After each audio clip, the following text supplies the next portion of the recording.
Olá, bem-vindos ao tutorial 2, Fenómenos Acústicos, Reflexão, Refração e Absorção de Som. Vamos pôr em prática os nossos conhecimentos. 1. Determina através de um cálculo qual a distância mínima entre a fonte sonora e um obstáculo para que se detecte o eco quando um som se propaga na água doce, sabendo que a velocidade do som na água doce é igual a 1482 metros por segundo. O que se pretende é a distância mínima. Assim, para que dois sons sejam ouvidos como distintos, é necessário que estejam separados por um intervalo de tempo mínimo de 0,1 segundos, que corresponde ao tempo do eco. Para que exista eco, também é necessário que o som encontre o obstáculo e volte ao local de origem, ou seja, a distância percorrida pelo som será 2 vezes a distância entre a fonte e o obstáculo. Logo, distância ida mais volta. Sabendo que a velocidade do som na água doce é igual à distância percorrida pelo som, distância de ida mais volta, a dividir pelo intervalo de tempo, tempo correspondente ao eco, isto equivale a dizer que a distância de ida mais volta é igual à velocidade do som na água doce vezes o intervalo de tempo, tempo correspondente ao eco, que é igual a 1482 vezes 0,1, que dá 148,2 metros. Como queremos é a distância mínima, temos que dividir a distância de ida mais volta por 2, o que dá um valor de 74,1 metros. 2. Considera que um som de frequência 440 Hz se propaga no ar e encontra uma superfície de água doce no seu percurso, sabendo que a velocidade do som no ar é de 343 metros por segundo e que a velocidade do som na água doce é igual a 1482 metros por segundo. 2.1. Que tipos de fenómenos poderão afetar a propagação deste som? Reflexão, refração e absorção. 2.2. Determina o comprimento de onda que esta onda apresenta. A linha A, no ar. Eu quero determinar o comprimento de onda do som no ar, sabendo que a frequência é igual a 440 Hz e que a velocidade do som no ar é igual a 343 metros por segundo. Ora, a velocidade do som no ar é igual à distância percorrida pelo som a dividir pelo intervalo de tempo. Se substituirmos a distância percorrida pelo som pelo comprimento de onda e o intervalo de tempo pelo período t, isto é igual ao comprimento de onda vezes 1 sobre t. Se substituirmos 1 sobre t pela frequência, isto é igual ao comprimento de onda vezes a frequência. Então, a velocidade do som no ar é igual ao comprimento de onda vezes a frequência. Então, o comprimento de onda do som no ar vai ser igual à velocidade do som no ar a dividir pela frequência, que é igual a 343, a dividir por 400, que é igual a 0,78 metros. A linha B. Quando se passa a propagar na água? A frequência é a mesma, é constante. O que varia é a velocidade do som na água doce. Portanto, o comprimento de onda do som na água doce vai ser igual à velocidade do som na água doce a dividir pela frequência, que é igual a 1482 a dividir por 400, que dá 3,37 metros. 2.3. A que se deve a diferença de valores calculados nas linhas A e B?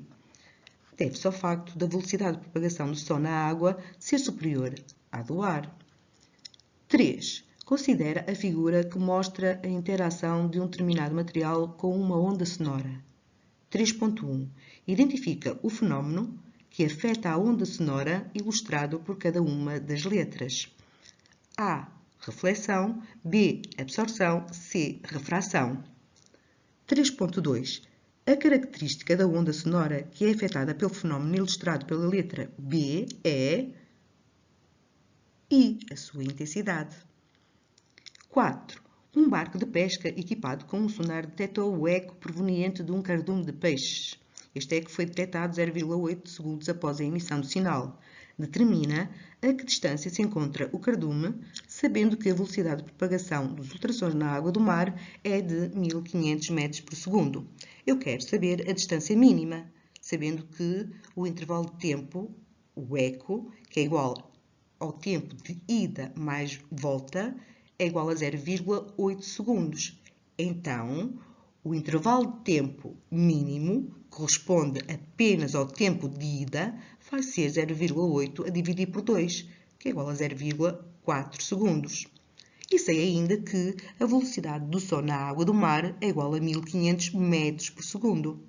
Então, a velocidade na água do mar é igual à distância mínima a dividir pelo intervalo de tempo mínimo, o que equivale a dizer que a distância mínima é igual à velocidade do som na água do mar vezes o intervalo de tempo mínimo, que é igual a 1500 vezes 0,4, que dá 600 metros.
depois deste tutorial 2, acho que vão ser capazes de resolver a tarefa 4 sem qualquer problema.